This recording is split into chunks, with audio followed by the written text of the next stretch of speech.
This is the story of Leo Grand. In 2011, if you walked through the streets of New York City, you might have seen him. He was one of the many faces in the city's vast homeless population. He slept on park benches, sought shelter where he could find it, and faced the daily struggle for survival. But Leo had something that set him apart: a brilliant mind and an unshakable passion for coding.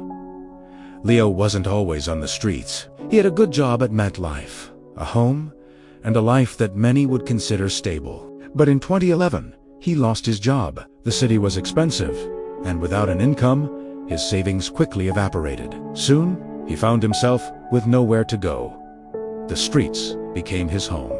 For 2 years, he endured the harsh realities of homelessness, but even in the darkest of times, he held on to a dream. He wanted to learn how to code, to build something, to create. He'd always been fascinated by technology and climate science, and he dreamed of combining the two. Then, one morning in August 2013, a young man named Patrick McConlog was on his way to work. Patrick was a 23-year-old software engineer. Every day, he walked past Leo.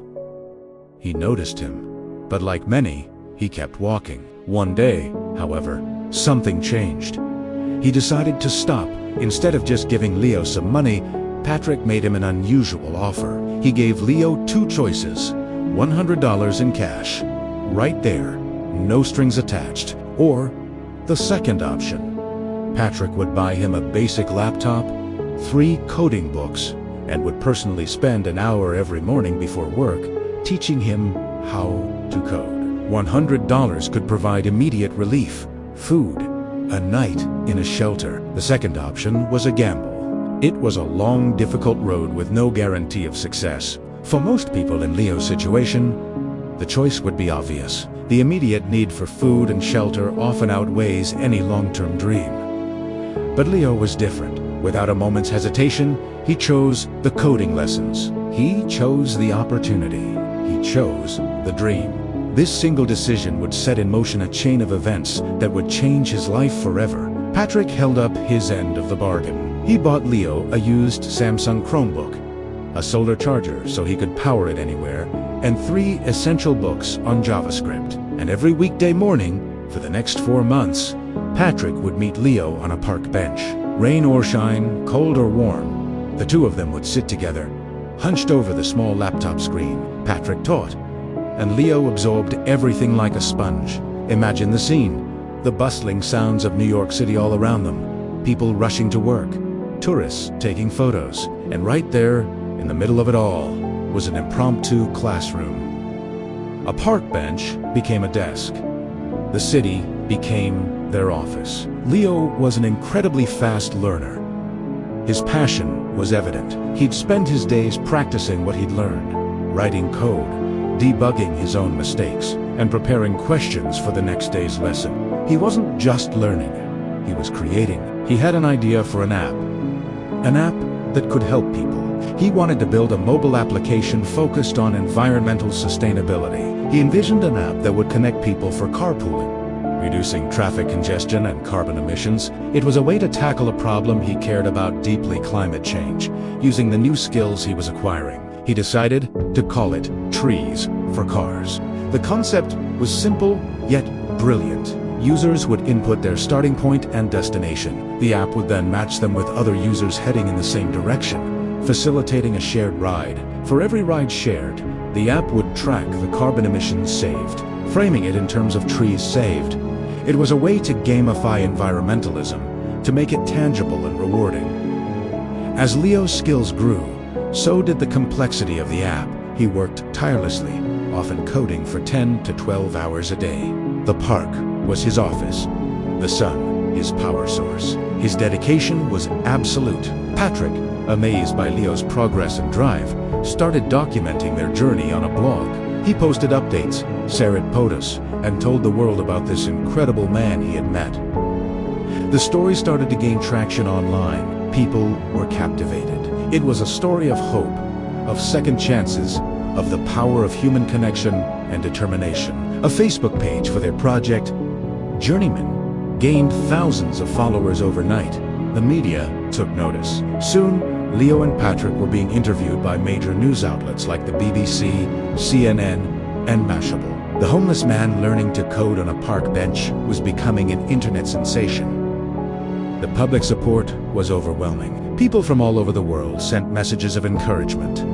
Donations started pouring in. People wanted to see Leo succeed. They weren't just cheering from the sidelines. They were actively investing in his dream. The attention brought new opportunities. Tech companies offered resources. A local co-working space offered Leo a desk so he could work indoors, away from the unpredictable New York weather. After 4 months of intense work, on December 9th, 2013, the Trees for Cars app was ready. Leo, with Patrick by his side, officially launched it on the Apple App Store and Google Play Store. The price was set at 99 cents. On its very first day, the app was a massive success. Thousands of people downloaded it. It generated over $10,000 in sales within 24 hours. Leo Grande, the man who had been sleeping on the streets just months before, was now a published app developer. He was the founder and creator of a successful piece of technology. He had earned his first significant paycheck in years, not from a handout, but from his own intellect, hard work, and creativity. The money was life-changing. With his earnings, Leo was finally able to get an apartment. He had a roof over his head, a warm bed, and a kitchen.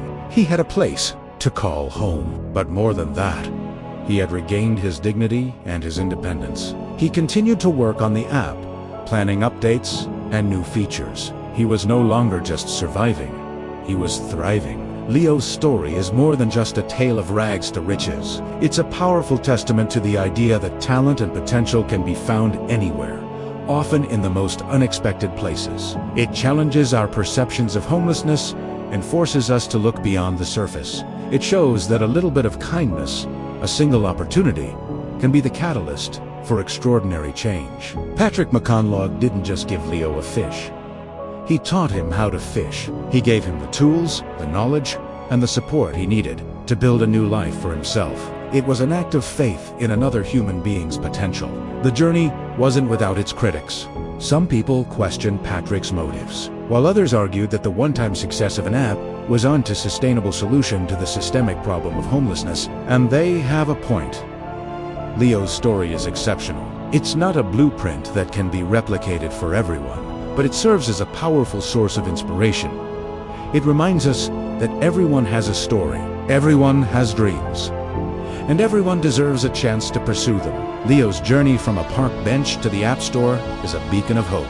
It proves that no matter how difficult your circumstances are, it is never too late to learn, to create, and to rewrite your own story. His legacy is not just the Trees for Cars app, but the powerful message that with resilience, determination, and a helping hand, the impossible can become possible. Thank you so much for watching this story. If you found it as inspiring as we did, please give this video a thumbs up and consider subscribing to Smokey's Niches channel for more incredible stories from around the world. We'd love to hear your thoughts in the comments below. This story was inspired by Leo Grande, a homeless man in New York who learned to code after being offered free lessons instead of money. He created an app called Trees for Cars in 2013.